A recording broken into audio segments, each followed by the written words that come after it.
देखिए प्रश्नावली 3.1 का दूसरा सवाल। पहला वाला सवाल हम लोगों ने पढ़ चुका था और उसको देख भी चुके थे। दूसरा सवाल कह रहा है, पिछले वाले वीडियो में आपको पहला सवाल पूरा बता दिया गया है। अब यहाँ पे दूसरा प्रश्न कह रहा है कि अनुपात A1/A2, B1/B2 और C1/C2 की तुलना कर ज्ञात कीजिए कि निम्न समीकरण युग्म द्वारा निरूपित रेखाएं एक बिंदु पर प्रतिच्छेद करती हैं कि समांतर हैं कि समपाती हैं। 3 कंडीशन दे रहा है। इन तीनों कंडीशनों के लिए जैसे हम आपको बताए थे कि समीकरण क्या है, जैसे कोई भी समीकरण ax + by + c = 0, ये a1 b1 c1, उसके बाद a2x + b2y + c2 बराबर क्या होता है 0। ये किसी भी दो चर वाले दो समीकरणों का क्या है, आपका एक रूप है। तो अब इन समीकरणों के माध्यम से हमको बताना है कौन समीकरण आपके प्रतिच्छेद करेंगी, कौन आपका समांतर होगा, कौन आपका समपाती होगा।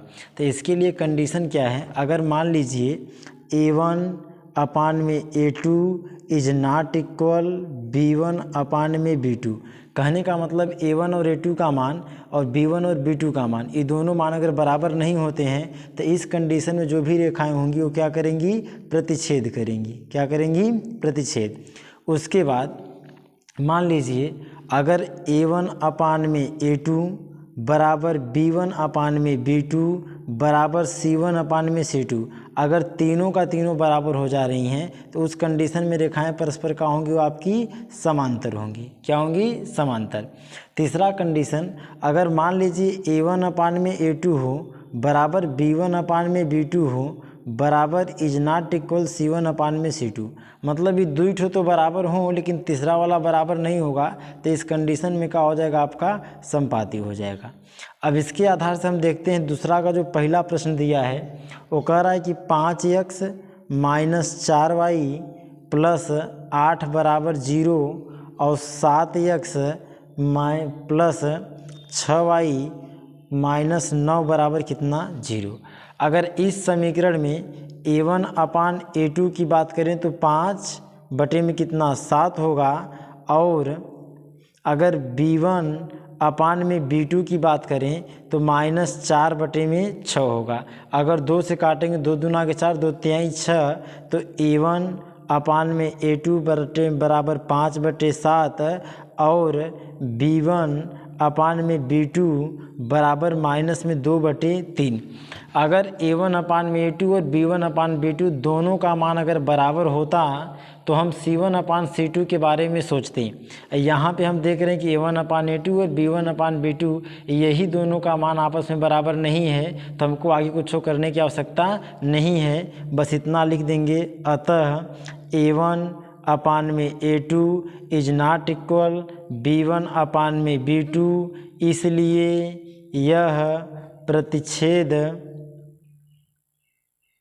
होगा। बस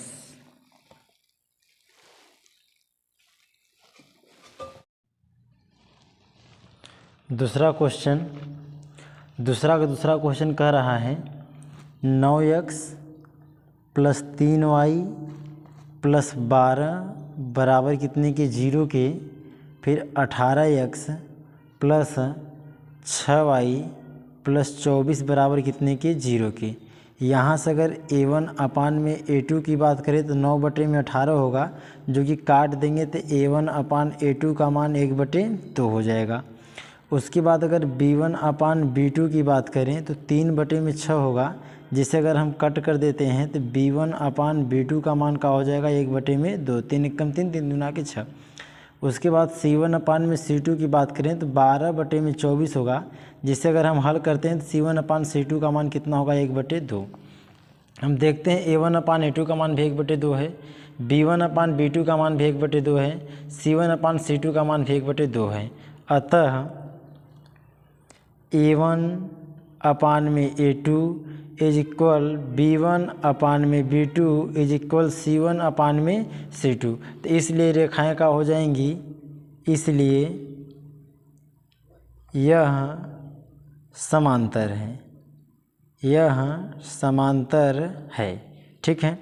क्वेश्चन नंबर तीसरा क्या कह रहा है, कह रहा है कि 6x - 3y प्लस 10 बराबर कितने के 0 के, और 2x माइनस वाई प्लस 9 बराबर कितने के 0 के।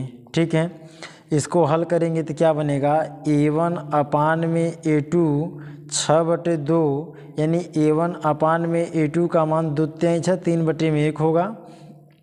और b1 अपान में b2 की बात करें तो -3/-1, तो माइनस से माइनस कटेगा, तो b1 अपान b2 का मान भी कितना हो जाएगा आपका 3/1 हो जाएगा। अब c1 अपान c2 की बात करें तो 10/9 होगा, और यहाँ भी c1 अपान c2 की बात करें तो 10/9 होगा। अब हम देखते हैं अतः में कि a1 अपान में a2 इज इक्वल b1 अपान में b2, दो ठो तो बराबर है, लेकिन इज नॉट इक्वल c1 अपान में c2, इसलिए यह आपका क्या होगा, समपाती है। क्या है, समपाती है। इस प्रकार से दूसरा प्रश्न पूरा कंप्लीट होता है। अब अगले वीडियो में तीसरा प्रश्न।